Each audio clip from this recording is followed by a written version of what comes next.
عبداللہ بن زبیر آج روزہ رکھتے تھے، 8 دن کے بعد افطار کرتے تھے، 8 دن نہ کھاتے نہ پیتے۔ گرمی اور سردی کے ساتھ اللہ آزماتا ہے۔ میرے عزیزو جوان رہو، روزے نہ چھوڑنا، یہ اللہ کے قرب کا بہت بڑا عمل ہے۔ ہر عمل کی جزا جنت ہے اور روزے کی جزا اللہ خود ہے۔ الصوم لی وانا اجزا بہ، میرے اللہ نے فرمایا روزہ میرے لیے ہے اور روزے کا بدلہ میں خود ہوں۔ کام چھوڑ دینا، تھوڑے کر لینا، کام تھوڑا کر لو۔ ان یونیورسٹی والوں سے کہتا ہوں پڑھائی تھوڑی کر دو بچوں کی، آپ سے کہتا ہوں اپنے کام تھوڑے کر دو، اپنے نوکروں کی ڈیوٹی تھوڑی کر دو، سب کو روزے کے لیے تیار کرو، خود روزہ رکھو، گرمی برداشت کرو، بھوک برداشت کرو، پیاس برداشت کرو۔ اللہ قیامت کے دن کی گرمی سے بچائے گا، بھوک سے بچائے گا، پیاس سے بچائے گا۔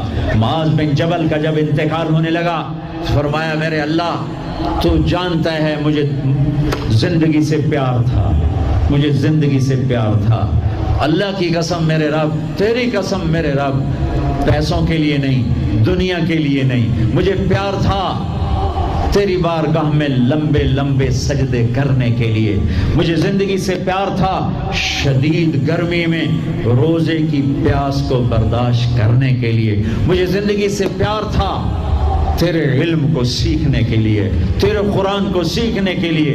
میں نے اس لیے دنیا سے پیار، زندگی سے پیار کیا کہ گرمی کی شدت کے روزے رکھوں، لمبے لمبے سجدے کروں، تیرے علم کی محفلوں میں بیٹھ کر تیرے علم کو حاصل کروں۔ اپنی اس جوانی کو استعمال کرو، بھوک سے لڑو، پیاس سے لڑو، جب پیاس لگے، جب بھوک لگے ہاتھ اٹھاؤ، اللہ کی قسم تمہاری دعاؤں پہ عرش ہلے گا، عرش ہلے گا۔ بزدل نہ بننا، بزدل نہ بننا، روزہ نہ چھوڑنا، روزہ نہ چھوڑنا، بزدل نہ بننا۔ ایک جنگ لڑی گئی ہے یمامہ، 12,000 صحابہ، 1,00,000 مرتد مسلمہ کذاب کے ساتھی۔ ہائے ہائے ہائے، بڑی خوفناک جنگ تھی، اس میں 3,000 شہید ہوئے، صحابہ، تابعین اور 700 حفاظ علماء شہید ہوئے۔ تو جھنڈا تھا زید بن خطاب کے ہاتھ میں، شہید ہو گیا، گر گیا۔ پھر جھنڈا اٹھایا سالم رضی اللہ عنہ، وہ زخمی ہو کے گر گئے، جھنڈا گر گیا۔ جھنڈا اٹھایا حبیب نے، وہ شہید ہو گئے، جھنڈا گر گیا۔ افراتفری مچ گئی، بڑی مشکل۔ میں جنگ کا قصہ نہیں سنانا چاہتا، ایک قصہ سنانا چاہتا ہوں۔ ایک صحابی زخمیوں کو تلاش کرتے ہوئے پانی پلا رہے ہیں، پانی پلا رہے ہیں، پانی پلا رہے ہیں۔ جا کے دیکھا تو حضرت سالم، جنہوں نے دوسرے نمبر پہ جھنڈا اٹھایا تھا، ان کا سانس چل رہا تھا اور اس میں پیاس کی شدت انتہا پہ ہوتی ہے۔ قریب گئے، سالم آنکھیں کھولی، کیا ہوا؟ کہا اللہ نے فتح دی ہے، خیر ہے، خیر، ابھی ہوئی نہیں تھی، جنگ چل رہی تھی۔ کہا پانی پیو گے؟ کہا میرے بھائی یہ میری ڈھال ہے، اس میں پانی ڈال دے، میرا روزہ ہے، میں زندہ رہا افطار کر لوں گا، اور اگر میں مر گیا تو میں اللہ کے دسترخوان پہ جا کے افطار کر لوں گا۔ اس حال میں روزہ نہیں چھوڑا۔ اور تم کہو جی گرمی بہت ہے، رکھے نہیں جاتے، چھٹی لے لو 1 مہینہ اپنی یونیورسٹیوں سے، لیکن روزے کی چھٹی نہ کرنا۔ اپنے دفتروں سے چھٹی لو تو روزے کی چھٹی نہ کرنا۔ فَيَنْظُرَ كَيْفَ تَعْمَلُونَ، میرا اللہ دیکھنا چاہتا ہے کہ کس طرح اس کو راضی کرتے ہو۔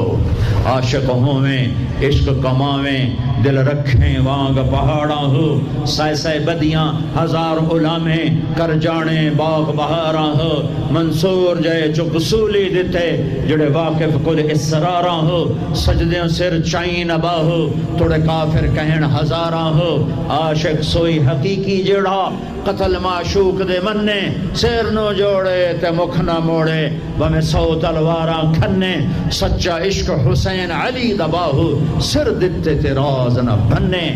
ہاں بزدل نہ بننا کہ جی بھوک لگ رہی ہے، جی پیاس لگ رہی ہے، اللہ اس دن کی بھوک سے بچائے گا، پیاس سے بچائے گا۔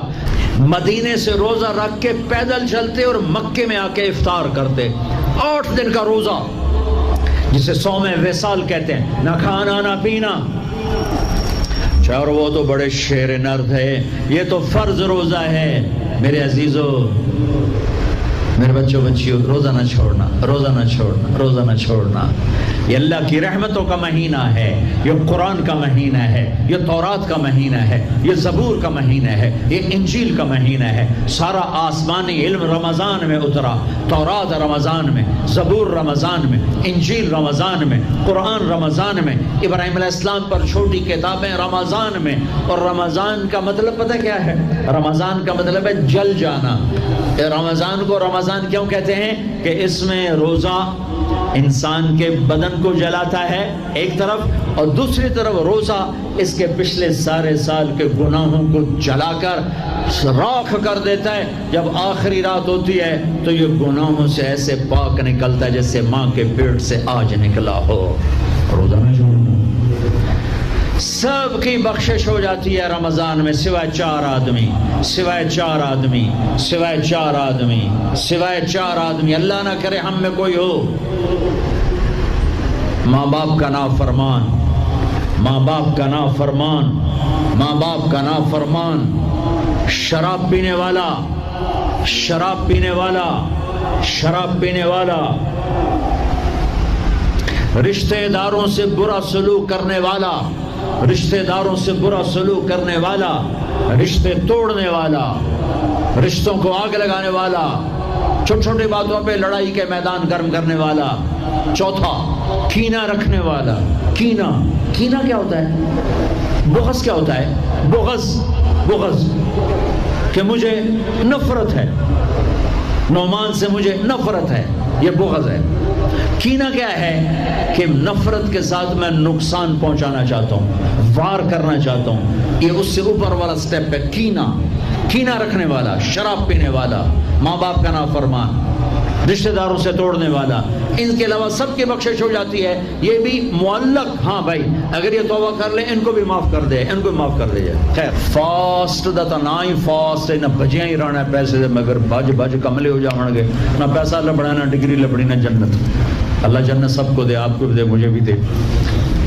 اللہ آپ کو دنیا بھی دے، اللہ آپ کو جنت بھی دے۔ اللہ نے کوئی حرام کیا ہے؟ حلال کماؤ، جتنا مرضی کمانا ہے، لیکن یہ یاد رکھنا حرام جلدی آتا ہے، حلال دیر سے آتا ہے۔ حرام ہمیشہ زیادہ ہوتا ہے، حلال اس کے مقابلے میں تھوڑا ہوتا ہے، لیکن یہ برکت والا ہوتا ہے، وہ بے برکتہ ہوتا ہے۔ حرام نسلیں اجاڑ دیتا ہے، خاندان تباہ کر دیتا ہے، اور حلال بہار ہی بہار لاتا ہے۔ بڑی پرانی بات ہے، میرا گاؤں ہے، میرا ضلع ملتان ہے، اور اس میں چھوٹا سا ٹاؤن ہے تلمبا، اس کے ساتھ میرا گاؤں ہے۔ ہماری 3 دن کی جماعت چیچا وطنی آئی ہوئی تھی، تو ایک بزرگ تھے وہاں بڑے اللہ والے، ان کی خدمت میں ہم گئے تھے ملنے۔ تو 2 صاحب آئے، ایک کا تو نقشہ بھول گیا، ایک کی شکل بھی یاد ہے، نقشہ بھی یاد ہے۔ اس نے جو ایکشن کیا اور جو سوال کیا اس سے وہ ایسے گڑ گیا۔ 1972، 43 سال ہو گئے اس بات کو۔ وہ ایسے بیٹھے تھے، وہ آئے ایسے عطیات میں بیٹھے، انہوں نے کھدر، خاکی کھدر کے کپڑے پہنے ہوئے تھے، کھدر کی، اور بڑا چشمہ تھا، سفید ٹوپی تھی، اور یوں عطیات بیٹھ کر کہنے لگے، حضرت جی دعا کرو اللہ رزق حلال دے گے تے بہت سارا دے گے۔ بھائی یہ ایکشن مجھے ایسا گڑ گیا کہ نہ کپڑوں کا رنگ بھولا، نہ اس کی شکل بھولی۔ حضرت جی دعا کرو اللہ رزق حلال دے گے تے بہت سارا دے گے۔ تو وہ ہنس پڑے، کہنے لگے حلال تو تھوڑا ہی لگو۔ انہوں نے بڑے پولے منہ سے کہا حلال تو تھوڑا ہی لگو۔ یہ نہیں کہ آپ فاقوں مرو گے، حرام زیادہ رہے گا، حلال کم رہے گا، لیکن بابرکت ہوگا، عزت، آبرو، اطمینان، سکون، چین۔ اللہ کی قسم حرام کا پیسہ بھی کانٹا بن کے تمہارے ضمیر میں اتر جائے گا، تمہاری نیندیں حرام کر دے گا، تمہاری نسلوں کو برباد کر دے گا، تمہاری اولادوں کو نافرمان کر دے گا۔ کن کے لیے کماتے ہو؟ وہی تمہیں ذلیل و خوار کر کے رکھ دیں گے۔